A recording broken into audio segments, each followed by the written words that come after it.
गर्भसंस्कार या विषयाबद्दल जाणून घेणार आहोत. मी डॉक्टर विष्णू गेली 4.5 वर्ष गर्भसंस्कारांवरती काम करतोय आणि गेली 25 वर्ष हिप्नॉसिस आणि सबकॉन्शियस माइंड या विषयांना अभ्यासतोय. तर गेल्या अनेक वर्षात बाळांच्या समस्यांना घेऊन त्रस्त असणारे पालक मला भेटले आणि या पालकांना भेटत असताना असं लक्षात आलं की बाळाला जन्माला घालत असताना प्रत्येक पालक एक्साइटेड आहे, पण बाळ जन्माला आल्यानंतर त्याच बाळाला घेऊन जर काही इश्यू असतील, काही वेळेला गतिमंद, मतिमंद, स्लो लर्नर किंवा ADHD, ऑटिझम अशा प्रकारचे काही इश्यूज बघायला मिळतात, बिहेवियरल बरेचसे इश्यूज बघायला मिळतात, तेव्हा आज एक्साइटेड असणारा हाच पालक त्यावेळेला मात्र फ्रस्ट्रेटेड जाणवतो. आणि जेव्हा अशा पालकांशी आम्ही संवाद साधला त्यावेळेला एक गोष्ट लक्षात आली की आई नेहमी त्यावेळेला सांगायची की कदाचित 9 महिन्यांच्या प्रेग्नन्सीमध्ये काहीतरी इश्यूज होते, प्रॉब्लेम्स होते, म्हणून की काय आज आमच्या बाळामध्ये अशी इश्यूज बघायला मिळतात.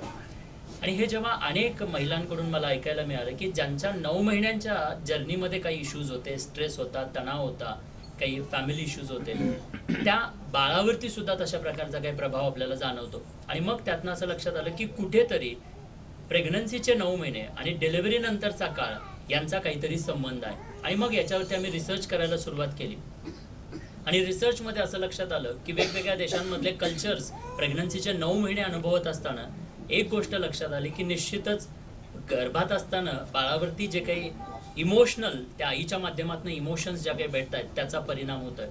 डॉक्टर स्टीफन रीप यांचा इस्रायलबद्दलचा एक रिसर्च आहे आणि त्या रिसर्चमध्ये ते सांगतात की आज इस्रायल अवघ्या 1,40,00,000 लोकसंख्या असणारा देश, पण आज अगदी जगात भारी आहे म्हटलं, जगावर भारी आहे म्हटलं तरी हरकत नाही. त्याचं कारण काय? डॉक्टर स्टीफन रीप सांगतात की तिथे जन्माला येत असतानाच प्रत्येक बाळ जन्मजात हुशार, बुद्धिमान, तेजस्वी, ओजस्वी बनून येत आहे. कारण का तर तिथली प्रत्येक आई, प्रत्येक गर्भवती महिला 9 महिन्यांसाठी प्रीनेटल डेव्हलपमेंटचा प्रोटोकॉल फॉलो करते. आता प्रीनेटल डेव्हलपमेंटचा प्रोटोकॉल म्हणजे काय, तर आपल्या भाषेत सांगायचं झालं तर ती गर्भसंस्कार करते. आणि म्हणून अवघा 1,40,00,000 असणारा 1,40,00,000 लोकसंख्या असणारा हा देश आज जगावरती राज्य करतोय.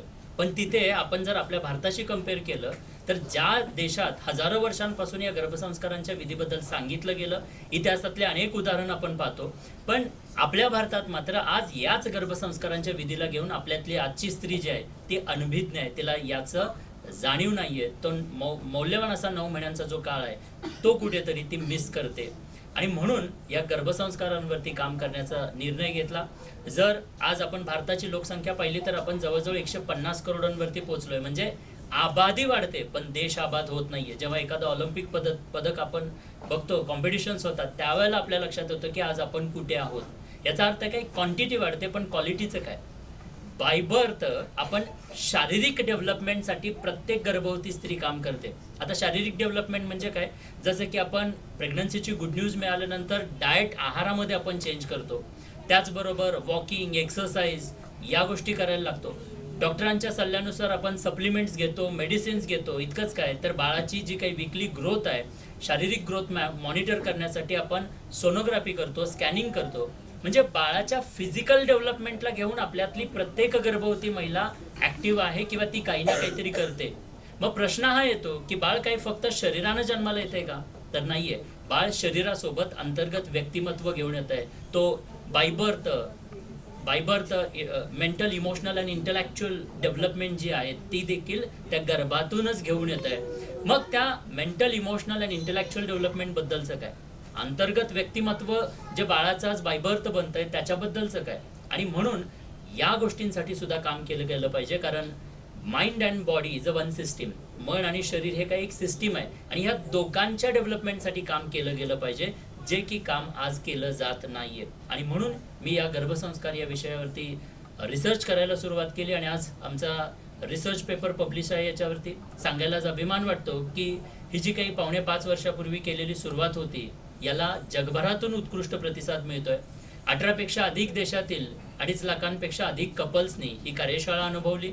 ही प्रोसेस, गर्भामध्येच बाळाला आणि आईला सक्षम बनवण्याची जी काही प्रोसेस आहे ती प्रोसेस अनेक कपल्सनी अनुभवली. आणि त्याचं रिझल्ट जर आज बघाल तर जवळजवळ 4 महिने एज ते 1.5 वर्षाच्या एज ग्रुपमध्ये 25 पेक्षा अधिक बाळांनी वर्ल्ड रेकॉर्ड नोंदवलेले आहेत. इतकंच काय तर अगदी 2 महिने, 2.5 महिने, 3 महिने या एज ग्रुपमध्ये असणारी बाळं बोलताना आपल्याला आढळतात.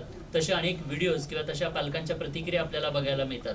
इतकंच काय तर जवळजवळ 2,000पेक्षा अधिक डॉक्टर महिला, 300पेक्षा अधिक स्वतः गायनेकोलॉजिस्ट ही प्रोसेस फॉलो करतायत. आणि या प्रोसेसच्या माध्यमातून गर्भात वाढत असणाऱ्या त्या बाळाला फक्त शारीरिकच क्षमता नाही, शरीरानंच चांगलं नाही, तर मानसिकदृष्ट्या अंतर्गत व्यक्तिमत्व घडवण्यासाठी सुद्धा आजची ही स्त्री काम करते.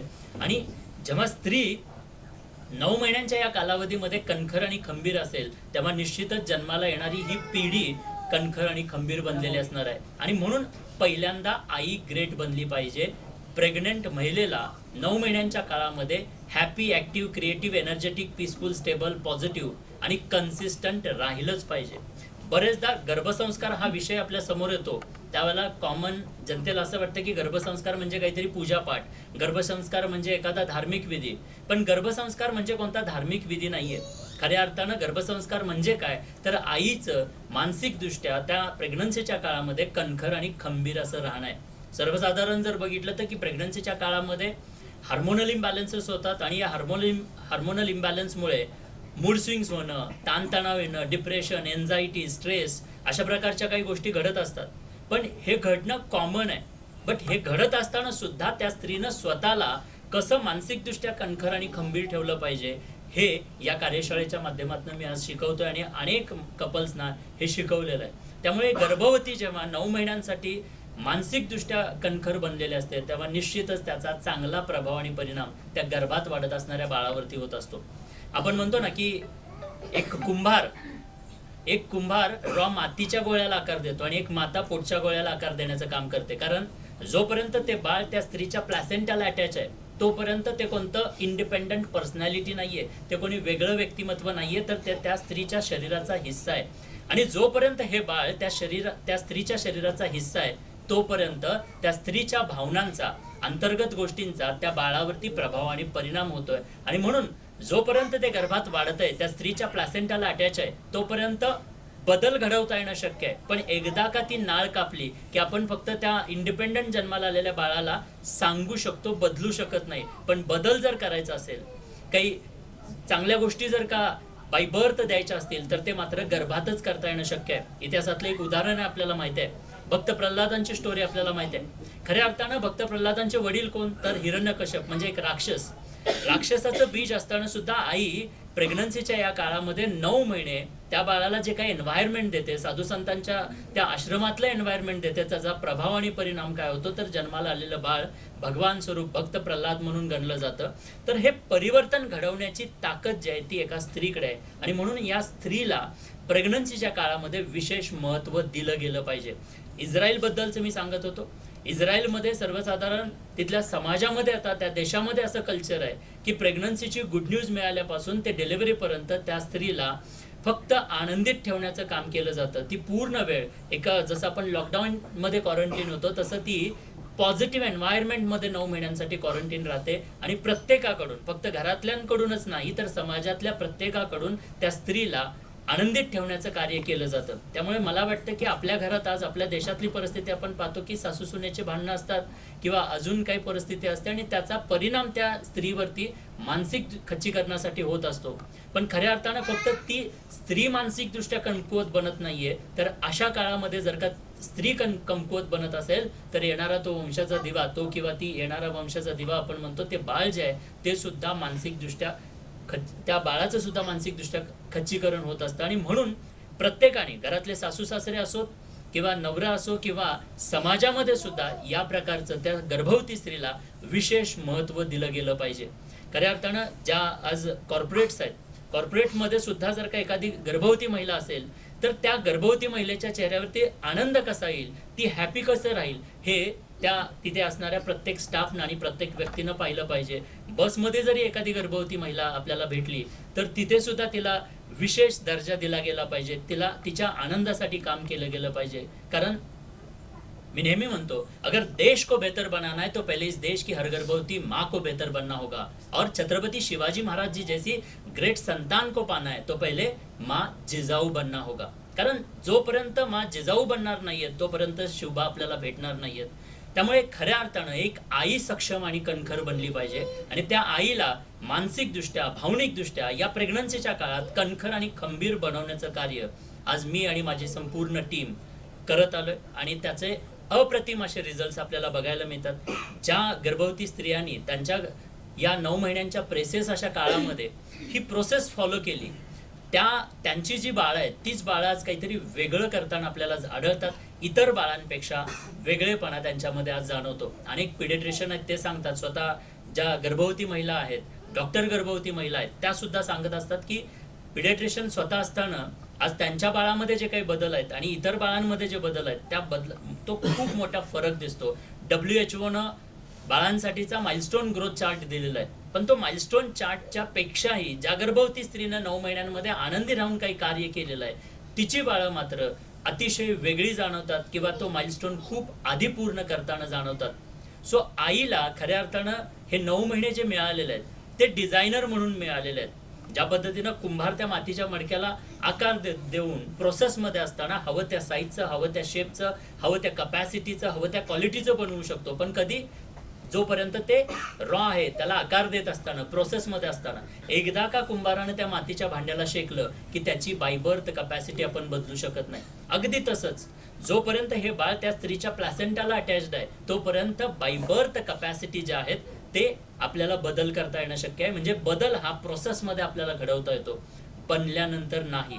आणि बाळ जे येत आहे ते बाळ म्हणजे फक्त त्या स्त्रीचं किंवा त्या घराण्याचं वंशाचा दिवा नाहीये, तर खऱ्या अर्थानं ते देशाचं भवितव्य आहे. आणि देशाचं भवितव्य उज्ज्वल घडायचं असेल तर गर्भातच हे एज्युकेशन दिलं गेलं पाहिजे. ज्या पद्धतीनं राष्ट्रमाता जिजाऊ माँसाहेबांनी एक पर्पज शोधून त्या पर्पजसाठी 9 महिने प्रयास केला आणि 400 वर्षापूर्वी वयाच्या 16व्या वर्षी हिंदवी स्वराज्याची शपथ घेणारे छत्रपती शिवाजी महाराज यांना जन्म दिला. अगदी तसंच जर का प्रत्येक गर्भवती स्त्री आपल्या 9 महिन्यांच्या या प्रेग्नन्सीच्या काळामध्ये कणखर आणि खंबीर राहणार असेल, मानसिकदृष्ट्या ती करेजियस राहणार असेल, भावनिकदृष्ट्या ती दृढनिश्चयी अशी राहणार असेल, कणखर आणि खंबीर राहणार असेल, तर निश्चितच जन्माला येणारं हे प्रत्येक बाळ जन्मजात कणखर आणि खंबीर बनलेलं असेल. कारण शरीरानं नाही तर अंतर्गत व्यक्तिमत्वानं सुद्धा खऱ्या अर्थानं एक व्यक्तिमत्व घडतं आणि त्या अंतर्गत व्यक्तिमत्व कुठेतरी आज आपल्याकडं इग्नोर्ड आहे असं मला वाटतं. आणि म्हणून प्रेग्नन्सीचा हा 9 महिन्यांचा काळ त्या स्त्रीनं त्या गर्भातल्या बाळाला द्यायला हवं. मी नेहमी सांगत असतो, प्रेग्नन्सीचे हे 9 महिने आई काय करते, प्रेग्नन्सीच्या या 9 महिन्यांमध्ये आई त्या येणाऱ्या बाळाला गर्भातच स्वभाव, स्वरूप, संस्कार आणि कपॅसिटीचं आयुष्यभराचं वरदान देत असते. कारण 9 महिन्यांमध्ये आईनं जे काही दिलेलं आहे त्याच्याच वरती हे बाळ डिलिव्हरी नंतर त्याच्या आयुष्याची उंची गाठणार आहे. म्हणजे जन्मानंतरचं आयुष्यात निर्माण होणारं यश हे जन्माला यायच्या आधी बाय बर्थ मिळालेल्या कपॅसिटीज वरती निर्भर राहतं. बहुतांश आज फॅमिलीज काय करतात, जन्माला आल्यानंतर आजच्या जर का वर्किंग महिला पाहिल्या किंवा भारतातली वर्किंग महिला जर का आपण पाहिली तर ती डिलिव्हरी नंतर म्हणजे मॅटर्निटी लिव्हचा इस्तेमाल कधी करते तर डिलिव्हरी नंतर. पण जिथे हे बाळ आज बाय बर्थ कपॅसिटी किंवा स्वभाव, स्वरूप, संस्कार आणि त्या कपॅसिटी आईकडून घेत आहे तिथे मात्र या आईला आज वेळ नाहीये. मग अशा वेळेला जर आज वेळ दिला नाही तर नंतर आज जे काही तुम्ही साधन संपत्ती कमवताय ती त्या बाळाच्या काही कामाची आहे. खऱ्या अर्थानं बाय बर्थ गर्भातच जर का त्या बाळाला एक उत्कृष्ट कपॅसिटीचं वरदान जर आईनं दिलं तर मला वाटतं की बाळाला पुन्हा आयुष्यभरासाठी काही द्यायची गरज नाहीये. नॉर्मली जन्मानंतर आपण खर्च करत असतो, स्कूलवरती असेल, अनेक गोष्टींवरती असेल, पण जन्माला यायच्या आधी जिथं हे बाय बर्थ कपॅसिटीचं वरदान स्त्रीला मिळतंय तिथे आजची आपली स्त्री मागे का?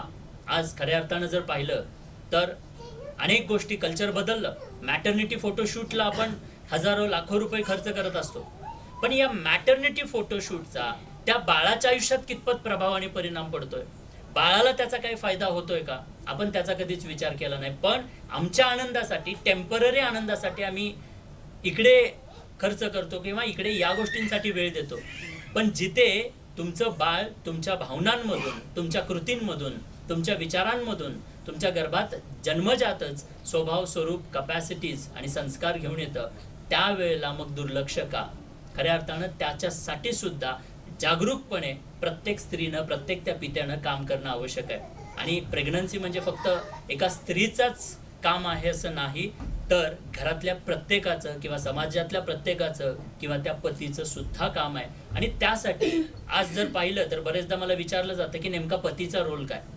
सो पती हा फक्त बीज देण्याचं काम करतो. डायरेक्ट पाहिलं तर पतीचा रोल नाहीये, पण ते आलेलं बीज जेव्हा त्या स्त्री गर्भामध्ये वाढत असतं त्यावेळेला त्या स्त्रीच्या भावनांमधून ते स्वभाव स्वरूप कपॅसिटीज घेतं. तर त्या स्त्रीची भावना जपण्याचं काम हे खऱ्या अर्थानं पतीचं आहे. पण या कामामध्ये आज हे पतिदेव जे आहेत किंवा जे मेल पार्टनर्स आहेत ते तेवढ्या पद्धतीनं आपल्याला अटॅच दिसत नाहीयेत, कारण त्यांनाही त्याचा अवेअरनेस नाहीये. आणि म्हणून प्रेसियस या बाळाच्या आयुष्यात एकदाच आलेला हा 9 महिन्यांचा प्रेसियस असा काळ मात्र या स्त्रीकडून मिस होतोय आणि तो मिस झाला नाही पाहिजे. मी जसं म्हटलं की डिझायनर आहे. आई कोण आहे तर आई खऱ्या अर्थानं डिझायनर आहे. ती तिच्या गर्भातच त्या बाळाला डिझाईन करत असते. आणि म्हणून आईनं इथे फोकस करायलाच हवा. आणि जर का हा फोकस केला तर निश्चितच उद्याची पिढी बदललेली असतील. अनेक भारतरत्न, अनेक नोबल विनर, अनेक ऑलिम्पिक विनर, याच जी प्रोसेस आज हजारो लोक आमच्या बरोबर फॉलो करतायत, याच मातांच्या माध्यमातून ही पिढी घडलेली असेल असं मला 100% सांगायला म्हणजे सांगावंसं वाटतं. आणि येणाऱ्या काळात हा बदल सर्व देशाला किंवा सर्व जगाला झालेला बघायला मिळेल. वेस्टर्न कल्चरचा जे वापर केला जातो महिलांकडनं जास्त पुरुषही करतात, त्याबद्दल तुमचं मत आहे?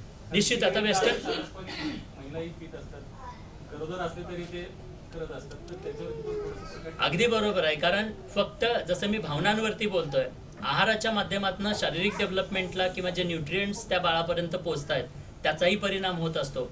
आजच्या काळात काय झालं की जे आपलं कल्चर होतं ते बरेचदा फॉलो केलं जात नाही, पण वेस्टर्न कल्चर मात्र आज अडॉप्ट केलं गेलेलं आहे. आणि त्याचाच परिणाम म्हणून आज जर पाहिलं तर जुन्या काळापेक्षा आत्ताच्या काळात बाळांमध्ये जे काही इश्यूज आहेत त्याचं प्रमाण प्रचंड पटीने वाढलेलं आहे.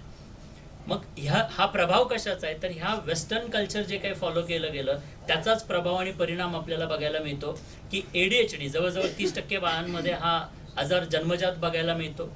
सो आमच्या paediatrician MD paediatrician Nikita बोदाडे ma'am आहेत, डॉक्टर आहेत, त्यांनी परवाच मला शेअर केलं की सर जवळजवळ 10 पैकी 7 बाळांमध्ये काही ना काहीतरी इश्यूज आपल्याला बघायला मिळतात. सो हे जे काही बदल आज बाळांमध्ये बघायला मिळतात त्याचं रूट्स हे वेस्टर्न कल्चर आहे. आणि हे कुठेतरी थांबवलं पाहिजे. कारण फक्त विचारातूनच नाही, तुमच्या आहारातून सुद्धा बाळावरती परिणाम होतोय. आणि जर अशा प्रकारचा काही आहार असेल, अंमली पदार्थांचं सेवन असेल, स्मोकिंग असेल, ड्रिंक्स असतील, तर निश्चित याचा त्या बाळावरती परिणाम होतोय, ज्यामुळे पुढची पिढी जी आपण म्हणतो ती सुसंस्कृत किंवा कर्तव्यदक्ष अशी पिढी बनताना आपल्याला जाणवत नाहीये. आजच्या टेक्नॉलॉजीचा काय तुम्ही सांगताय तुमच्या संस्थेमध्ये? निश्चितच टेक्नॉलॉजीचा वापर पूर्वीच्या काळी गर्भसंस्कार म्हटलं तर असं वाटायचं की गर्भसंस्कार म्हणजे महिन्यातनं एकदा करायचा एखादा हे आहे, किंवा प्रेग्नन्सीचा काळ म्हटलं की एखादं पुस्तक दिलं म्हणजे झालं, किंवा 3 दिवसांचा एखादा कोर्स केला म्हणजे झालं.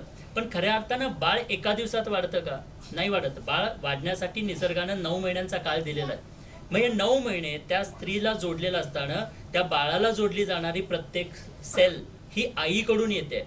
आणि हे एक एक सेल दररोज जोडली जातो आणि दररोज ते बाळ डेव्हलप होत आहे. सो 9 महिने हा काळ निसर्गानं डिझाईन केलेला आहे, त्या स्त्रीला दिलेला आहे. तर ते एका दिवसात होणार नाहीये, तर 9 महिने दररोज आपल्याला करायला पाहिजे. आज टेक्नॉलॉजीचा वापर त्याच्यामध्ये असा होतो की गर्भवती स्त्री सर्वसाधारण शेवटच्या महिन्यांमध्ये अवघडलेली असते, तिला फारसा प्रवास करता येत नाही. इव्हन पहिल्या ट्रायमॅस्टरमध्ये तिला फारसा प्रवास करायचा नसतो. पण टेक्नॉलॉजीमुळे आज घरबसल्या गर्भसंस्कार करणं सोपं झालेलं आहे. ॲपच्या माध्यमातून गर्भसंस्कार चॅलेंज हे ॲप दिलेलं आहे. त्या ॲपच्या माध्यमातून त्यांना दिल्या जाणाऱ्या ॲक्टिव्हिटीज, ट्रान्स, म्युझिक, मेडिटेशन्स आणि अनेक गोष्टी आहेत जे त्यांना घर बसल्या त्यांच्या वेळेत करता येणं शक्य आहे. आणि टेक्नॉलॉजी होती किंवा टेक्नॉलॉजीचा वापर केला म्हणूनच आज दररोज ही गर्भवती महिला ॲक्टिव्ह आहे. 18 देशातनं जोडल्या गेलेल्या या महिला आपल्यापेक्षा विरोध टाईम असताना सुद्धा अमेरिकेतली महिला सुद्धा तिच्या वेळेनुसार ती सगळं काही फॉलो करू शकली. याचं कारण की ही टेक्नॉलॉजी. त्यामुळे निश्चित टेक्नॉलॉजीचा गर्भसंस्कारांसाठी खूप चांगला फायदा होतोय आणि मला वाटतं की प्रत्येक गर्भवती महिलेनं याचा फायदा करून घ्यायला हवा. तुम्ही जे उदाहरण सांगितलं जिजामातांचं की त्यावेळेस तशा पाहिलं तर काहीच आधुनिक सुविधा नव्हत्या काय, पण आता मात्र सिझरिंग होते किंवा अनेक प्रकारचे इश्यूज निर्माण होतात. ते केवळ इच्छाशक्ती नाही किंवा काहीतरी दिशाध्येय नाही किंवा स्वप्न नाही किंवा इच्छाशक्तीच म्हणावं लागेल. तर याच्या पाठीमागचं कारण काय सांगा? असं म्हणलं जातं की मनानं हरलेली माणसं रानात जिंकूच शकत नाहीत आणि मनानं जिंकलेली माणसं रानात हरूच शकत नाहीत. खरं तर स्त्रीच्या आयुष्यातला प्रेग्नन्सी हा अतिशय महत्त्वाचा काळ आहे. पुनर्जन्म आपण म्हणतो स्त्रीसाठी. या महत्त्वाच्या काळामध्ये मानसिकदृष्ट्या ही स्त्री कणखर आणि खंबीर असली पाहिजे. पण आता काय झालं, कोणीतरी लिटल वाईज सोडला की बाबा प्रेग्नन्सी, मग ते लेबर पेन, मग प्रॉब्लेम झाला तर मग कसं व्हायचं. सो हा जो काही लिटल वाईज म्हणजे म्हणतात ना, the pain in mentality is more than the reality. The pain in reality म्हणजे रियालिटीमधल्या पेनपेक्षा मेंटॅलिटीमधला पेन जास्त असतो. आणि कोणीतरी तो लिटल वाईज मनामध्ये घातला मग, किंवा याच्या आधी काही तसे इन्सिडेंट्स घडलेले असतात आणि तो पेन ते फेस करायच्या आधी, रिअलमध्ये फेस करायच्या आधी मनातच आमच्या तो पेन येतो आणि आम्ही गिवअप करतो. सो कदाचित हे कारण आहे. आज जर पाहिलं तर एक मानव प्राणी सोडला तर बाकी कोणाचंही एवढ्या मोठ्या प्रमाणात सी सेक्शन्स किंवा सिजेरियन करावे लागत नाहीत. माणसाचंच का तर माणसाला मन आहे आणि त्या मनामध्ये इतर लोकांच्या माध्यमातून एखादा विचार सोडला जाऊ शकतो आणि त्या विचारांमुळे ही महिला आज कुठेतरी गिवअप करते. आय अग्री की आजचं जे काही लाईफस्टाईल आपलं बनलेलं आहे त्या लाईफस्टाईलमुळे काही पर्सेंट सी सेक्शन हे करावे लागतात, कारण मेडिकल कंडिशन्स असतात. आज मेडिकल सायन्स आधुनिक झालेलं आहे आणि त्याचा वापर केला गेला पाहिजे. पण खऱ्या अर्थानं आज डॉक्टरसुद्धा सांगतात की सी सेक्शन करावं लागतं. का तर ते बाळ पुश करण्यासाठी, बाळाला नॅचरली जन्म देण्यासाठी आवश्यक असणारी ती हिंमत, ते धैर्य, ते करेज, मानसिकदृष्ट्या ती स्त्री आधीच हारलेली आहे आणि म्हणून हे मानसिक कणखर आणि खंबीर बनणं गरजेचं आहे. असं वाटतंय की तुमचा हा टोटल अभ्यास जो आहे तो गायनेकोलॉजी, न्यूरोलॉजी, सायकोलॉजी या सगळ्यांचा एक मिक्सचर आहे. अगदी बरोबर आहे. कारण आज जेव्हा माझ्या टीमकडे मध्ये बघितलं तर गायनेकोलॉजिस्ट आहेत, डायटिशियन्स आहेत, जनरल प्रॅक्टिशनर्स आहेत, आयुर्वेदाचे डॉक्टर्स आहेत आणि मी स्वतः जे काही माझा 25 वर्षाचा अभ्यास आहे, हिप्नॉसिस अँड सबकॉन्शियस माइंड, आपण म्हणतो की the power of subconscious mind. म्हणजे the power of subconscious mind फक्त पैसेच कमवायला वापरायचे का? खऱ्या अर्थाने एक चांगला देश घडवायला, चांगला माणूस घडवायला आपण वापरू शकत नाही का? द सेल्फ हिलिंग जे आपण म्हणतो, you can heal your life. Louise हे सांगतात की आपल्या अंतर्गत शरीराला आपण स्वतः हील करू शकतो. आपल्या आतमधल्या त्या सेल्सला हील करण्याचं काम कोणता बाहेरचा फॅक्टर करत नाही. आपला अंतर्गत सबकॉन्शियस माइंड जो OS ऑपरेटिंग सिस्टीम आपल्याला मिळालेला आहे त्या पद्धतीने होत आहे. अगदी तसंच गर्भात वाढत असणारं बाळ सुद्धा कोणता बाहेरचा फॅक्टर येऊन वाढवत नाहीये.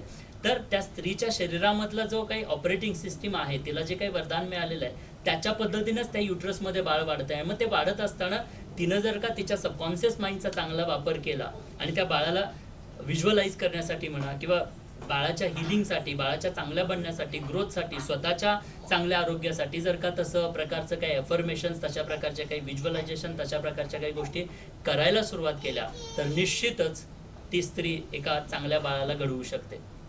तुम्ही आता ते तुमच्या पेपरबद्दल काहीतरी बोलला होता. रिसर्च पेपर आम्ही गेल्या वर्षी रिसर्च पेपर 2023ला आम्ही पब्लिश केला. सो रिसर्च पेपर कशावरती होता तर international paper of Indian psychology यांच्या माध्यमातून हा रिसर्च पेपर पब्लिश केला. हा कॉम्पिटेटिव्ह स्टडी ॲनालिसिस पेपर होता. भारतातल्या ज्यांनी ही प्रोसेस फॉलो केली गेली नाही अशा 50 महिला आणि ज्यांनी फॉलो केली अशा महिला, या दोघांचा कॉम्पिटेटिव्ह स्टडी केला गेला आणि कॉम्पिटेटिव्ह स्टडीचे जे काही रिझल्ट्स मिळाले, मोस्टली प्रेग्नन्सीमध्ये महत्त्वाचे जे इश्यूज बघायला मिळतात तो म्हणजे stress, tension, anxiety, depressions. So stress, tension, anxiety, depression या पॅरामीटर्समध्ये जर का बघितलं तर ज्या स्त्रीनं ही प्रोसेस फॉलो केली त्या स्त्रियांमध्ये कसल्याही प्रकारचा स्ट्रेस, टेन्शन, एन्झायटी, डिप्रेशन्स आपल्याला पाहायला मिळाले नाहीत किंवा जर पाहायला मिळाले तर अगदी ते नॉमिनल होते. म्हणजे ज्यांनी केले नाही त्यांच्या तुलनेत अर्ध्यापेक्षाही कमी याचं आपल्याला प्रमाण आढळलं. आणि रिसर्च पेपर तो सायकोलॉजिकल स्टडी आहे की प्रेग्नन्सीमध्ये स्त्रीची कंडिशन, इमोशनल कंडिशन किंवा सायकोलॉजिकल ह्या ज्या काही टर्म्स आहेत त्या कशा आहेत आणि त्याच्यावरती काय इम्पॅक्ट होतो हा रिसर्च पेपर सांगतो. टोटल प्रोसेसचा ब्रेनच्या साईज किंवा हार्मोनल बॅलन्स याच्यावर काय परिणाम होतो, कसा आहे, म्हणजे याला काय सायंटिफिक? ब्रेनच्या साईजवरती असं मी म्हणणार नाहीये, बट ब्रेनच्या शार्पनेसवरती जरूर म्हणेन. ब्रेनच्या शार्पनेसवरती मी जरूर म्हणेन. आणि ओव्हरऑल जसं मी म्हटलं की जो ब्रेनचा शार्पनेस आहे त्याच्याचमुळं की आज ही जी बाळं आहेत अर्ली एजमध्ये 2 महिन्याचं किंवा 2.5 महिन्याचं बाळ तुम्हाला ओम म्हणताना किंवा काही शब्द बोलताना, स्वतःचं नाव सांगताना बघायला मिळतं. तर हा जो काही इम्पॅक्ट आहे तो गर्भात ज्यावेळेला त्या स्त्रीचं त्या बाळाशी झालेलं कनेक्शन आहे त्या कनेक्शनचं हे रिझल्ट्स आपल्याला सांगतात. खऱ्या अर्थानं मी वारंवार सांगतोय की स्त्रीच्या भावनांचा त्या बाळावरती परिणाम होतो याची प्रूफ आहे. त्याची प्रूफ काय? आपण पाहतो की दोन व्यक्ती म्हणजे तुम्ही आणि तुमचा लहान किंवा मोठा भाऊ, बहीण किंवा भाऊ, तुम्ही दोघे एकसारखे आहात का? नाही आहेत. पण मेडिकल सायन्स असं सांगतं की जर DNA सेम असेल, आईवडील सेम असेल, तर जन्माला येणारं बाळ सुद्धा सेमच असायला पाहिजे. मग दोघांमध्ये फरक का? फरक या कारणाने आहे की ज्या वेळेला पहिलं बाळ त्या स्त्रीच्या गर्भामध्ये होतं त्यावेळेला भलेही आईवडील सेम आहे, DNA सेम आहे, पण एक गोष्ट वेगळी आहे. आणि ती वेगळी गोष्ट कोणती? तर आईच्या भावना वेगळ्या होत्या, कारण पहिली प्रेग्नन्सी होती, एन्व्हायरमेंट वेगळं होतं. तेच ज्या वेळेला दुसरं बाळ गर्भामध्ये होतं त्यावेळेला सुद्धा आईवडील सेम होते, DNA सेम होता. वेगळं काय होतं? तर वेगळ्या होत्या भावना. आणि म्हणून या दोन बाळांमध्ये आपल्याला वेगळेपण बघायला मिळतं. पण हेच जर का आपण जुळ्यांमध्ये पाहिलं तर जेव्हा ही दोन्ही जुळी बाळं त्या स्त्रीच्या गर्भामध्ये आहेत तेव्हा DNA सेम आहे, आईवडील सेम आहेत आणि त्या दोन्ही बाळांसाठी आईच्या भावना सेम आहेत. आणि म्हणून या जुळ्यांमध्ये आपल्याला कितीतरी पटीने एकसारखेपणा पाहायला मिळतो. आणि इट प्रूव्ज, याच्यातनं हे लक्षात येतं की निश्चित त्या गर्भवती स्त्रीच्या भावनांचा गर्भात वाढत असणाऱ्या बाळावरती प्रभावाने परिणाम होतोय. आणि म्हणून जागरूकपणे इथे जिथे प्रोसेस होत आहे त्या प्रोसेसमध्ये आपल्याला लक्ष घालणं गरजेचं आहे. जेवढी उत्कृष्ट प्रोसेस तेवढाच बनणारा प्रोडक्ट सुंदर असणार आहे. ओव्हरऑल आज भारताची परिस्थिती बघितली, कुठल्याही गर्भवती किंवा एक्सपेक्टिंग कपल्सला विचारलं की तुम्हाला बाळ कसं आहे, तर सगळ्यांची अपेक्षा असते की मला हुशार, बुद्धिमान, तेजस्वी, अतिशय सर्वगुण संपन्न असं बाळ हवं आहे. म्हणजे वी फोकस्ड ऑन रिझल्ट. आपला फोकस हा रिझल्ट्सवरती आहे. And we forget about the process. आपण प्रोसेसमधला हा मौल्यवान काळ कोणाला तरी विकलेला आहे. आपल्याला प्रोसेसमध्ये द्यायला आज वेळ नाही या स्त्रीला. पण रिझल्टवरती फोकस करण्याऐवजी तुम्ही जर का प्रोसेसवरती फोकस केला तर रिझल्ट बाय प्रॉडक्ट आहेत ते आपोआप मिळणार आहेत. त्यामुळे प्रोसेसमध्ये 9 महिन्यांच्या या प्रोसेसमध्ये फोकस करायला हवं. सर, मग प्रत्येक महिन्यामध्ये चाइल्ड डेव्हलपमेंट जी होत जाते त्याप्रमाणेच प्रत्येक महिन्याचे गर्भसंस्कार हे वेगवेगळं असतं की निश्चित ऍटलिस्ट मी मंथ वाईज म्हणणार नाही. मंथ वाईज बाळाची वाढ किंवा बाळाच्या ऑर्गनची वेगवेगळी वाढ होत असते. पण ट्रायमॅस्टर वाईज तरी वेगवेगळं, जसं पहिल्या 3 ट्रायमॅस्टरमध्ये बाळ प्लॅसेंटाला अटॅच होत असतं, पॉसिबिलिटी असते मिसकॅरेजेस होण्याची. मग मिसकॅरेजेस इव्हन आमच्याकडे अशा काही महिला आम्हाला बघायला मिळाल्या की ज्यांचे 5-5, 6-6 वेळेला मिसकॅरेजेस झालेले आहेत. आणि आता त्यांना भीती आहे की मी पुन्हा आता कन्सिव्ह करू किंवा बाळाला जन्माला घालू की नाही घालू. सो हा लिटल वाईज मनामध्ये बसलेला होता आणि त्यामुळे वारंवार सिरीज ऑफ मिसकॅरेजेस होतात. जेव्हा हा मनातला लिटल वाईज आम्ही काढून टाकला त्यावेळेला ती नॅचरली बाळाला 9 महिन्यांपर्यंत वाढवू शकली आणि बाळाला जन्म पण देऊ शकली. सो तसा हा पहिला ट्रायमॅस्टर आहे. तसंच सेकंड ट्रायमॅस्टर आणि त्याचबरोबर थर्ड ट्रायमॅस्टर. जसं थर्ड ट्रायमॅस्टर येतो तेव्हा सुद्धा स्त्रीला भीती वाटायला लागते की बाळ जन्माला येणार आहे, मग प्रॉब्लेम तर होणार नाही ना, नॉर्मल डिलिव्हरी होईल का, सी सेक्शन होईल का, अशा अनेक प्रश्न तिला पडलेले असतात. पायावरती सूज येणं, अशा अनेक गोष्टी होत असतात. त्यामुळे या ॲटलिस्ट ट्रायमॅस्टर वाईज तरी हा प्रोग्राम वेगवेगळा असला पाहिजे. आम्ही जेव्हा 9 महिन्यांच्या या जर्नीमध्ये दररोजच्या प्रॅक्टिसमध्ये घेऊन जातो तेव्हा मंथ वाईज वेगवेगळ्या ॲक्टिव्हिटीज आम्ही त्यांच्याकडून करून घेतो. जसं की पहिला ट्रायमॅस्टर आहे, थोडंसं फिजिकल एक्झर्शन्स, मेंटल एक्झर्शन्स त्यांचे कमी व्हायला पाहिजे, पीस आणि स्टॅबिलिटी जास्त असायला हवी, त्यासाठी आम्ही निश्चित काम करतो. आणि डिलिव्हरी जशी जवळ येईल प्रत्येक मंथ वाईज वेगवेगळे मेडिटेशन्स, वेगवेगळे ॲक्टिव्हिटीज, वेगवेगळे टास्क आपण त्यांना डिज़ाइन करून देतो. ऐसा कोई एग्जाम्पल है आपके साथ अभी आपने जो डिलीवरी भी है वो बच्चे हो गए, ऐसा कोई एग्जाम्पल्स है? यस, आज बहुत सारे हमारे GSC मॉम्स, GSC मॉम कहते हैं, म्हणजे ज्या महिला आमच्या सोबत 9 महिन्यांच्या या प्रवासामध्ये जोडल्या.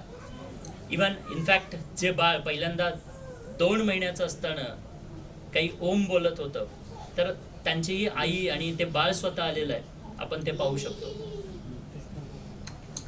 सर, शेवटचा प्रश्न. Yes. आता मुलांची संख्या जास्त आहे, मुलांची संख्या जास्त आहे आणि मुलींची संख्या कमी आहे.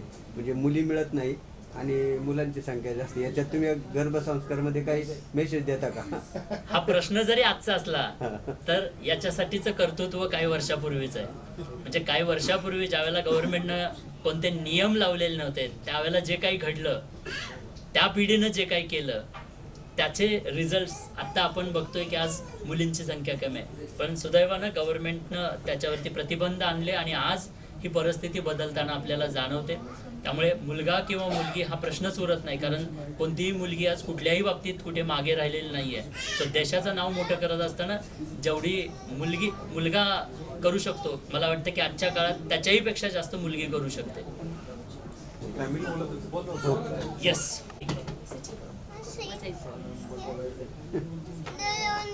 से हॅलो. किती वर्षाचा आहे तो? अडीच. नाही 4 years आता कम्प्लीट होतील 18 डिसेंबर. सो हा 2 महिन्याचा होता. तेव्हाचा व्हिडिओ मी तुम्हाला शेअर करेन. 2 महिन्याचा असताना तो जो काही बोलायचा, एवढा छान प्रतिसाद द्यायचा. मॅडम, तुमच्या प्रोसेस बद्दल आणि नमस्ते, मी श्रुती माने. 8 months प्रेग्नेंट असताना मी जॉईन केलं होतं GSC. त्याच्या आधी मला काही माहिती नव्हतं आणि तेव्हा कोविडचा टाइम होता, फर्स्ट वेव्ह होती आणि मी 8 monthमध्ये जॉईन केलं तेव्हा माझा HB खरं सांगते कमी होता आणि प्रेग्नन्सीमध्ये कॉम्प्लिकेशन्स असे होते की मला डॉक्टरांनी सांगितलं होतं की ट्रॅव्हल नका करू, हेवी काही लिफ्ट नका करू आणि सगळं ओके स्मूथली झालं. अफर्मेशन्सने खूप अफेक्ट केले, म्हणजे विदिन 1 month मला त्याच्यातले रिझल्ट तरी आले आणि समर्जितमध्ये प्रेग्नन्सीच्या वेळेस मी अफर्मेशन्समध्ये नॉर्मल डिलिव्हरी अँड ऑल, सगळं हेल्दी बेबी आणि ड्यू डेटच्या 2 days आधी मला असं कळलं की त्याच्या नेकला 2 loops ऑफ कॉर्ड्स आहेत आणि डॉक्टरांनी सांगितलं की नाही आपण नॉर्मल डिलिव्हरी करणार आहोत. सो ते इतकं टेन्शन आणि हे होतं तेव्हा सुद्धा ते अफर्मेशन्स आणि सगळं इतकं हे झालं की नॉर्मल डिलिव्हरी झाली. 3.5 kg होता आणि मी त्या अफर्मेशन्समध्ये 3 to 4 kg बेबीचं वेट एवढं सुद्धा मेन्शन केलं होतं अफर्मेशन्समध्ये. म्हणजे इतकं त्याच्यामध्ये सगळं हे झालं आणि 2 महिन्याचा व्हिडिओ सगळ्यांनी बघितलाय आय गेस सरांच्या साईटवरती, इंस्टाग्राम पेजवरती. तर मी जेव्हा प्रेग्नेंट होती तेव्हा माझे सासरे रोज देवाची पूजा करतात आणि ओम हे ते 3 times बोलायचे आणि ते सगळ्यांच्या कानावरती पडायचं. 2 months मध्येच हे अगदी क्लिअर हे ना ओम असं म्हणायला होतात की म्हणजे ते आमच्यासाठी सुद्धा खूप शॉकिंग होतं. सो खरंच खूप म्हणजे असं नाही की फर्स्ट स्टार्टिंग पासूनच जॉईन केल्यानंतर रिझल्ट्स मिळतात, सेकंड ट्रायमेस्टर, थर्ड ट्रायमेस्टर, जेवढ्या तुम्ही लवकर करेल ऑब्व्हियसली जास्ती चांगले रिझल्ट्स मिळतील. पण मी खूप थँकफुल आहे की बाबा 8 monthमध्ये का होईना मला कळालं आणि मी GSC जॉईन केलं. So thank you so much GSC and team and sir. Thank you. कोणी आहे का? एवढंच 2-3 लोक आहे म्हणजे त्यांचे फोटो घेऊ पण. आता बॅग घ्यायची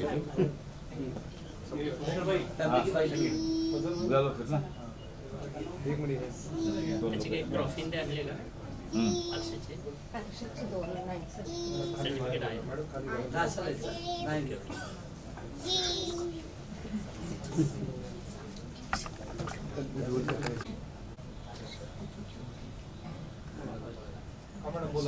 तुमचा अनुभव सांगा.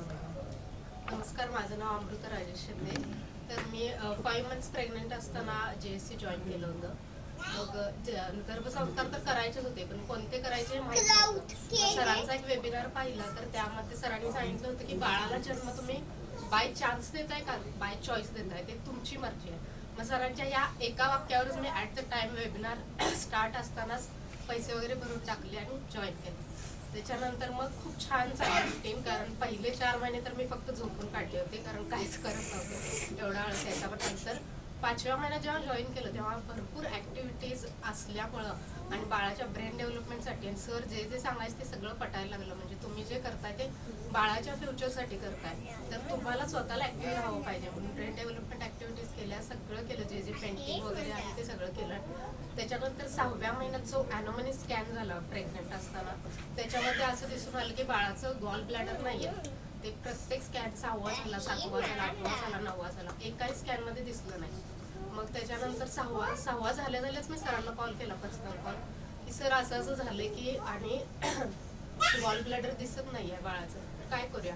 मग ॲफर्मेशन्स तर होतंच कंटिन्यू चालू, पण मी सरांकडून पर्सनल ट्रान्स घेतला आणि तो पर्सनल ट्रान्स मी कंटिन्यू 9 months ऐकत राहिली. सरांनी माझ्यासाठी सेपरेट दिला होता.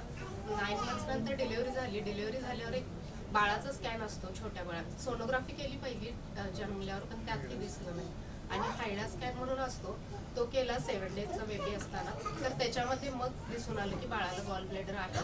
तर ह्या सगळ्या माझ्या प्रवासात मला कुठेही निगेटिव्ह वाटलं नाही किंवा अशी निराशा आली नाही, कारण सरांचा जो पर्सनल ट्रान्स होता आणि सरांचा एवढा मोठा GSCचा सपोर्ट होता त्यामुळे मला वाटलं की आपल्या बाळात काही नाही, असं होणारच नाही. आणि त्यामुळे त्याच्यानंतर बाळात पण बऱ्याच ऍक्टिव्हिटीज दिसून आल्या की बाळ लहान असताना 7 महिन्याचा असताना त्याने योगा ट्राय केला. 8 महिन्याचा असताना तो इंडिपेंडेंटली स्वतःच जिनासडून आला. आणि चौथ्या महिन्यात असताना सर त्राटक सांगत होते. त्राटक एक ऍक्टिव्हिटी असते, तो मी प्रेग्नन्सीत करत होते. हा 4थ्या महिन्याचा होता आणि मी दिवा लावताना याला घेऊन बसले होते मांडीवर. तर तो कंटिन्यू तो दिवा पाहू लागला. म्हणजे तेव्हा पोटात केलेली ऍक्टिव्हिटी त्याला जन्मताच ती प्राप्त झाली होती आणि तो तेव्हा करत होता. अशा बऱ्याच गोष्टी केल्या आणि ते नंतर एक्स्ट्रा ऑर्डिनरी ग्रास्पिंग आहे लक्षात आलं म्हणून आम्ही म्हणलं ट्राय तर करूया वर्ल्ड रेकॉर्डसाठी. म्हणून मग याचे व्हिडिओज वगैरे Kalam's world book of world record म्हणून चेन्नईत आहे इंडियन, आणि युकेची एक आहे world wide book of world record, तिथे रजिस्टर केलं दोन्हीकडे. आणि दोन्हीकडे त्याचे at the age of 1.5 year त्याचे वर्ल्ड रेकॉर्ड्स झालेले आहेत. एक आहे तो एक्स्ट्रा ऑर्डिनरी ग्रास्पिंग कपॅसिटी पॉवरमध्ये झाला आहे आणि दुसरा आहे की 300 आयटम्स त्यांना 40 मिनिटात आयडेंटिफाय केले झालेले आहे. तुम्ही पण सांगू शकता की आधी yes. कन्सिव्ह झाल्यानंतर ॲक्च्युली आनंदाचा क्षण हा दोघांसाठी पण असतो, पण त्याचा जो गायडन्स असतो की मुलगा मुलगी कोणी असतो ते जन्माला आल्यानंतर तुम्हाला जन्म कशासाठी द्यायचा आहे किंवा त्याचं नेचर काय असावं, तुम्हाला कसा हवा आहे याचं गायडन्स किंवा कसं त्याला चालणार आहे तिथे काहीच आपल्याला माहीत नसतं. म्हणजे आमच्या पर्सनल एक्सपिरियन्सच्या बाबतीत असं होतं की आम्हाला काहीच गायडन्स नव्हता. फक्त आम्हाला सरांच्यामुळे काही गायडन्स मिळाला आणि आम्ही तो फॉलो केला. म्हणजे आम्ही म्हणण्यापेक्षा की कन्सिडर ते स्त्रीनं कष्ट घेणं फार महत्त्वाचं आहे आणि त्याला आम्ही सपोर्ट म्हणजे तिच्या नवऱ्यानं सपोर्ट करणे तितकंच गरजेचं आहे, कारण ते केलं जात नाही. काही अशा ठिकाणी आपल्याला दिसून येते आणि थोडक्यात ते कन्झ्युममेंट नंतर थोडा आळस येतो. तो आळस दूर करून ते कष्ट घेणं हे फारच महत्त्वाचं असतं. ते तिनं करून दाखवलं म्हणून आज आम्हाला गर्व आहे की असा एक चांगला मुलगा आम्हाला रत्नासारखा मिळाला आहे. तो पण सरांचं गायडन्स मिळवलेलं, सरांना मी थँक्यू म्हणतो त्यासाठी. सरांच्या प्रत्येक ह्याला म्हणजे जी बाळं येतात ती भारतरत्नच होणार सरांच्या ह्याला हे वाक्य आहे. आणि त्यामुळे आम्ही तर आता घडवतोय, पण नक्कीच आशा आहे की GSCचे जे बेबी असतील ते नक्कीच भारतरत्न होतील एक दिवस. थँक्यू. अजून काही पालक आहेत आपले पेरेंट्स आहेत, ते सगळ्यांचे एक ग्रुप फोटो घेऊ. कपल्स इव्हन गायनेकोलॉजिस्ट GSC सोबत जोडले गेलेले आहेत. तर आता मॅडम सर दोघेही डॉक्टर आहेत. So overall medical point of view जे काही प्रोसेस आता मी चालू केलेलं आहे त्याच्याबद्दल आपण सरांकडून जाणून घेऊ. तर बोला बोला. नमस्कार, मी डॉक्टर राजेंद्र फिसके आहे. मी जॉईंट स्पेशलिस्ट आहे आणि आज मी मुद्दाम माझे सर्जरी वगैरे पोस्टपोन करून सरांचे धन्यवाद करायला आणि सरांना भेटायला इथे आलो आहे. मी तुम्हाला बाकी प्रोसेसबद्दल मी जास्त बोलणार नाही, पण सरांनी जे आम्हाला एक पॉझिटिव्ह ॲटमॉस्फिअर क्रिएट करून दिलं, 2 गोष्टी मला खूप आवडल्या GSCच्या. एक तर पॉझिटिव्ह ॲटमॉस्फिअर आणि discipline. He is very strict in all his activities आणि जे काही त्यांचं शेड्यूल होतं. माझी वाईफ रोज सकाळी 3 ते 4च्या दरम्यान उठून तिचे अफर्मेशन लिहिणं हे तिने पहिल्यापासून जॉईन केलं. 9 महिने तिने फॉलो केलं. बिईंग अ सर्जन माझं शेड्यूल खूप विचित्र असतं, नॉर्मल नाही आहे ते. तर मी कधी 3ला उठून सकाळी सर्जरीला जातोय, कधी मी रात्री 2ला वापस येतोय. तर मला हे जाणवायचं की तरी या सगळ्या ह्याच्यात ती एकटी सकाळी 3 ते 4च्या दरम्यान रोज उठून ते लिहिते, ज्या काही ॲक्टिव्हिटीज होत आहेत त्या सगळ्या फॉलो करते. आणि जेव्हा मी घरी यायचो पूर्ण 9 महिने आमचं डिस्कशन हेच राहायचं की आज GSCच्या ग्रुपमध्ये हे झालं, आज ॲक्टिव्हिटीमध्ये ते झालं. सो ओव्हरऑल 9 महिने पूर्ण पॉझिटिव्ह ॲटमॉस्फिअर होतं. मी मुद्दाम हे सांगायला आलो आहे त्यातल्या त्यात कॉन्फरन्स असल्यामुळे की माझी मनापासून इच्छा आहे की मी सरांना इथे धन्यवाद द्यायला आलो आहे आणि माझी मनापासून इच्छा आहे की ते जास्तीत जास्त भारतीयांपर्यंत पोहोचावेत, जेणेकरून फक्त त्या कुटुंबाला चांगलं संतान मिळेल. फक्त ते त्यांचं एम नाही आहे, जेणेकरून आपल्या भारताला खरंच परत एकदा शिवाजी महाराज मिळतील, परत भगतसिंग मिळतील आणि आपल्या देशाचं परत आणखी चांगलं होईल. थँक्यू.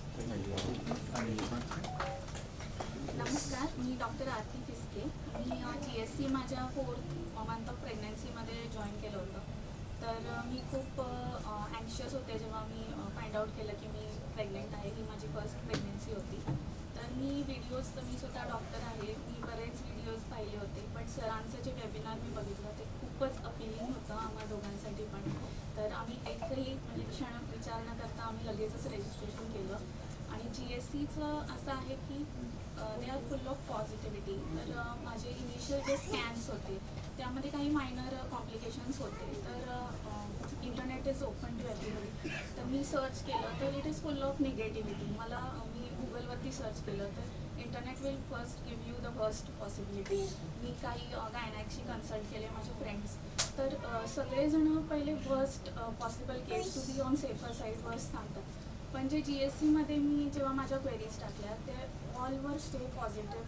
स्पेशली सायली मॅम, त्यांनी मला सांगितलं की be positive, right affirmations, believe in yourself. तर आय थिंक मी ते सगळं निगेटिव्हिटी दूर करून स्वतःवर विश्वास ठेवला. आणि अफर्मेशन, लॉ ऑफ अट्रॅक्शनबद्दल मी ऐकलं होतं पण I was not really convinced. But because of GSC मला कळालं की मी स्वतः एक्सपिरियन्स केलं. By the end of pregnancy माझ्या ह्या कॉम्प्लिकेशन्स देवर ऑलमोस्ट नेग्लिजिबल. आणि मला एक वेगळाच कॉन्फिडन्स आला. आणि जसं की सरांनी सांगितलं आय वॉज ऑलमोस्ट अलोन. तर GSC was my only companion in this my journey of pregnancy.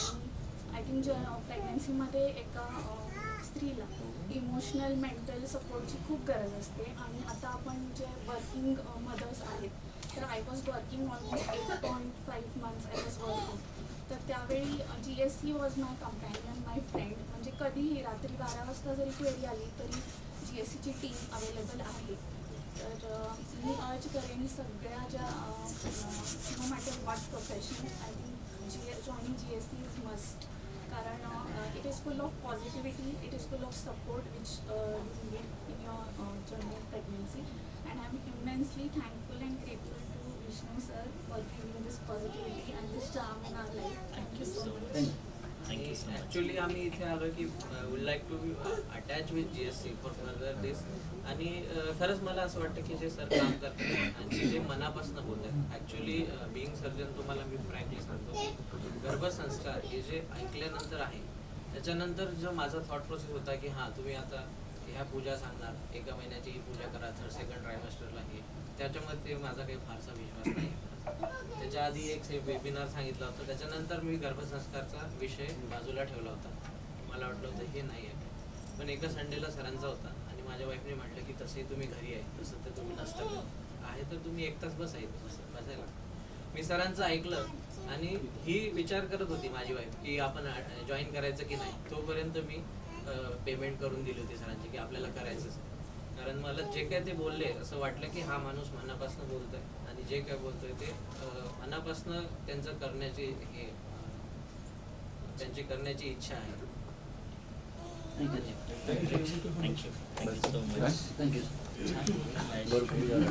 नमस्कार, मी तृप्ती झगडे. From the first month of pregnancy me GSC join केलं होतं. सो देवाचा एक आशीर्वाद मिळाल्यासारखं मला ते मिळालं. आणि मी वर्किंग आहे, मी ॲज अ इंजिनियर काम करते. थोडंसं हेक्टिक शेड्यूल होतं, खूप स्ट्रेस असायचा. पण असं कधीच वाटलं नाही की अख्ख्या प्रेग्नन्सीमध्ये माझ्या मिस्टरांच्या त्यांच्या बिझनेसमुळं आम्ही कंटिन्यू एकत्र राहू शकत नव्हतो. म्हणजे महिन्यातून 1-2दा अशी आमची भेट व्हायची. तर तरीसुद्धा पूर्ण या प्रोसेसमध्ये मी पॉझिटिव्ह राहू शकले ओनली बिकॉज ऑफ GSC. सगळी टीम खूप सपोर्टिव्ह आहे. आणि तुम्हाला निगेटिव्हिटी ही तुमच्या आसपास जरी आली तरी तिला कसं टॅकल करायचं ही ट्रिक आपण इथे शिकतो. ॲफर्मेशन लाईक मॅजिक वर्क करते. त्याचा रिझल्ट असा मिळाला की माझी बेबी जेव्हा 4 महिने 19 दिवसाची होती तेव्हा इंटरनॅशनल बुक ऑफ रेकॉर्ड्समध्ये तिचं वर्ल्ड रेकॉर्ड रजिस्टर झालं. तर आम्हाला सगळ्यांना तिच्याबद्दल खूप अभिमान वाटला. आणि त्याच्यासाठी पूर्ण GSC आणि BRCची टीम, स्पेशली सर आणि सायली मॅम यांचे मी खूप खूप आभार मानते. आणि सगळ्यांचे एकत्र एफर्ट्स आहेत टीमचे की इतका छान प्रोग्राम त्यांनी सेट केला आहे जो की प्रत्येक प्रेग्नेंट विमननी फॉलो केला पाहिजे अशी माझी इच्छा आहे. Thank you ma'am. Yes ma'am. Sir एक सेकंड बोला.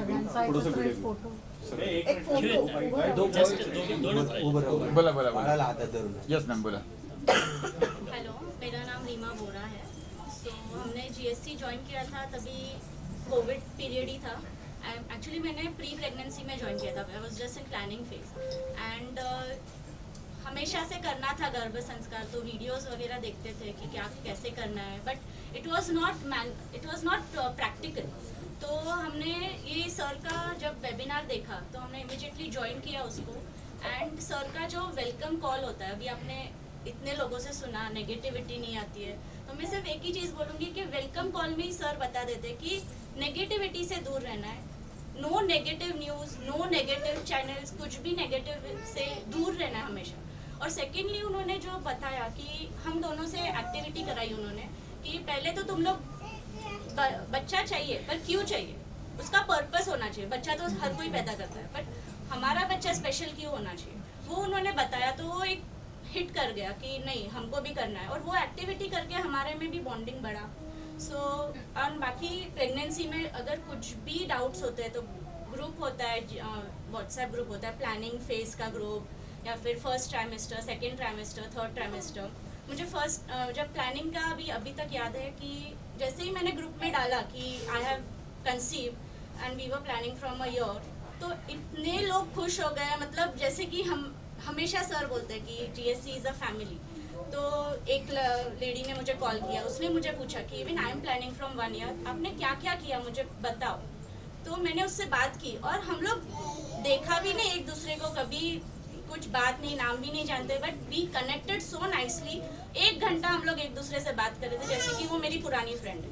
और उसके बाद हम लोग प्लानिंग फेज में पूरे ग्रुप में सब लोग ने इतने कॉन्ग्रेचुलेशंस डाले, हम सबको मैंने ग्रुप में भी बड़ा मैसेज डाला कि तुम लोग भी क्या क्या कर सकते हो। एंड देन सर का जो पूरा एक्टिविटी का रहता है, ट्रांस करना, आई एक्सरसाइज करना, त्राटक करना, वो सब इतना बेनिफिशियल हुआ। एंड रिजल्ट मेरे सामने था कि ये जब बॉर्न हुई, आई एक्सरसाइजेस कंटिन्यूसली इधर से उधर करती थी। एंड देन ऑब्जर्वेशन, उसका ऑब्जर्वेशन इतना अच्छा है कि सब कुछ देखना है उसको, मम्मा क्या कर रही है, पापा क्या कर रही है, और वापस वो रिपीट करना है, सेम टू सेम डिट्टो करेगी।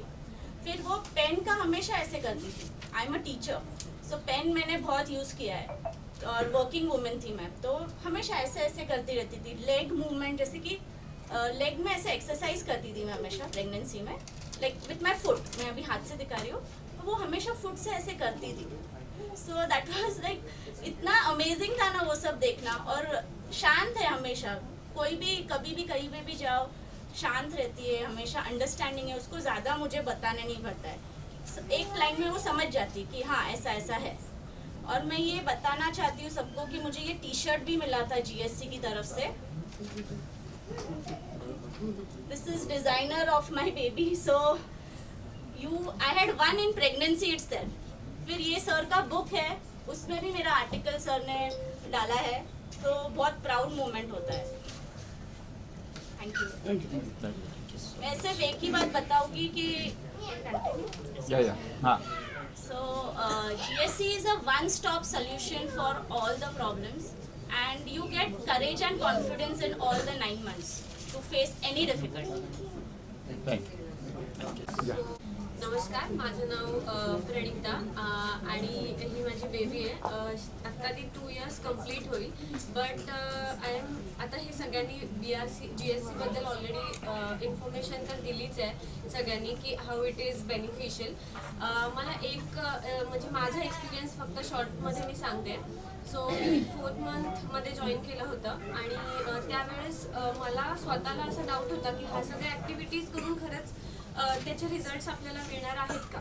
बट मला एक प्राऊडली सांगावं असं वाटेल की मी जे अफर्मेशन्स लिहिले होते आणि सरांच्या ॲक्टिव्हिटीज आहेत, अफर्मेशन्स, त्राटक, ट्रान्स असतात आणि सरांचे सेशन्स पण असायचे, जे ऐकून कम्प्लिटली ते जे आपलं मी वर्किंग आहे, सो जे मी काम करायचे त्याच्यामुळे खूप नेगेटिव्ह थॉट्स यायचे, ते पूर्ण ब्रशअप होऊन जायचे।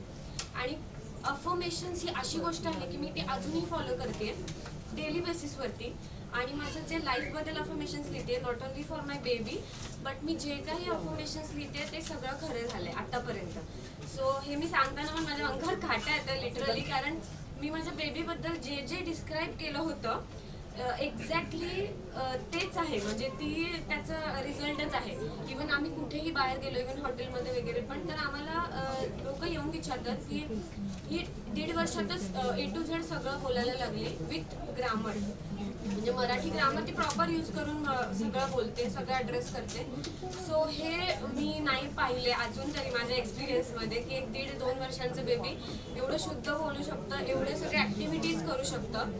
रायटिंग वगैरे तिला सगळं प्रॉपर माहिती आहे, सर्कल काय आहे, डॉट काय आहे, स्ट्रेट लाईन्स सगळं माहिती. So even she is in day care, तर ती 2 तास जेव्हा डे केअरमध्ये असते तेव्हा तिचे जे टीचर्स आहेत, केअरटेकर्स आहेत, त्यांची आम्हाला येऊन असं हे असतं म्हणजे सांगणं असतं की मॅम तुम्ही काय केलं होतं की ही अशी बेबी तुम्हाला मिळाली आहे, म्हणजे जी शांत पण सांगितल्यानंतर गोष्टी पण ऐकते, अंडरस्टँडिंग पण आहे आणि ॲक्टिव्ह पण आहे. So I am very very thankful. म्हणजे एक ब्लेसिंग आहे GSC आणि त्याचंच पुढचं एक्सटेन्शन म्हणू शकतो आपण BRC.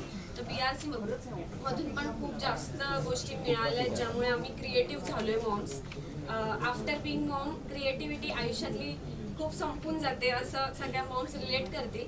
बट मी एक सांगू इच्छिते की मी आधी क्राफ्ट आणि आर्टमध्ये खूप होती आणि बेबीमुळे आता नाही शक्य होत. बट मी ती सगळी क्राफ्ट आणि क्रिएटिव्हिटी माझी पूर्ण रेसिपीजमध्ये टाकते आणि मी एव्हरीडे काहीतरी 3 ते 4 रेसिपीज नवीन शोधून काढण्याचा स्वतः प्रयत्न करते. So I am very thankful to Vishnu sir and our team.